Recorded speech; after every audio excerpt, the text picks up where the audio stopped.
Av Frískúlanon vi byrja vid forskúla og fyrsta flokki, fyrir sjøjani at veksa ein argeng hver skúlar. Vi hava eitt dagstilbås som omfattar frítíðarstovu og skúla. Frítíðarstovan gjør foreldron mögulega til å komme vid bøttenon fra klokkan 7:30 av måttene og avventa deg etter klokkan 5. Og i forskúlanon arbeider vi vid leitje og lære. Talan skipaja undervisning gjøknum spel som stimprar bøttene målslige. Hetta omfattar 6 partar av malmenning, lustespøl, spela vid rym, setningar og år, stavelser, forljó og ljålæra. Vi arbeider også vid talfætan, hodtøkon og allmennar vitan. Forskúlen og fyrstu flokkur hava også negra felagstøymar, omframt at de saman til verkstigar undervisning. Annars hever fyrstu flokkur sina egna tøymar her de færre gjøknum tilfær som avsett i lesi atlanene fyrir falkaskolan. Skúlen byrjar kvann morgun klokkan 9 via en felagsløtum vi sanje og bøn en bøttene færre i sin flokk. Av Frískúlanon vilja vit at vakt lærerhottren sast atter i undervisningene. De kanningar visa at bøtten læra betre ta de bruka fløyre sanser. Bøkstavner vakt standa fyrir 4 sanser. Visuelt, læring og gjøkken eiene, auditativt, læring gjøkken øyrene, kinestetisk, læring gjøkken rørsle, og taktilt, læring og gjøkken agera neka næsta vi. Vi letja òsne detta til skapande evnene tja bøttene, vi til dømes rørslom, tøvnlegge og natturoppleving.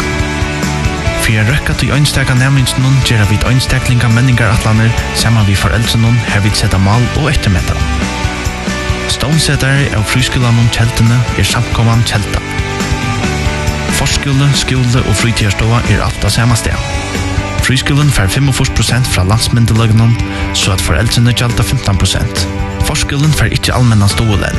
Tau hever ein kommuna jotta stovul til frítíðarstovna. Forskúli og frítíðarstova kostar 900 kroner om månaden, medan skúlen fra fyrsta flokki og frítíðarstovan kostar 800 kroner om månaden. Av frítíðarskúlanon letja vi detta og en geua innskúling og gjennom forskúla som skal fyrrøka bøttene av færre skúla. At oppbyggja et godt kjølsvire som gjør trygglega og rom for læring.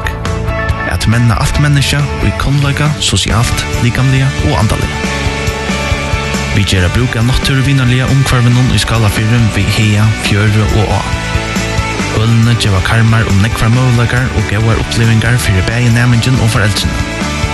Skúlen byggjer an til kristna grundaleg.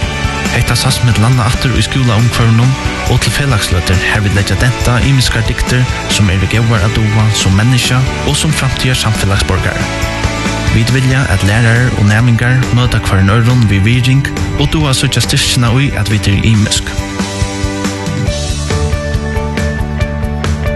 Det er vel at skolen bygger at det kristne virene, at han kan virka som han får langt i armene av heimenon. Det som vi opplever at skolen kan bjøa nærmingnon, en annen verden og lærere kan det. Det er vel at skolen, etter nærmingen, vil i sentrum. Dette vil lagt råd at skal få vennende læreatlene for den største og den minne største nærmingen. Frískúlin Keldan et annet vel. Kanskje akkurat nega fyrir tid.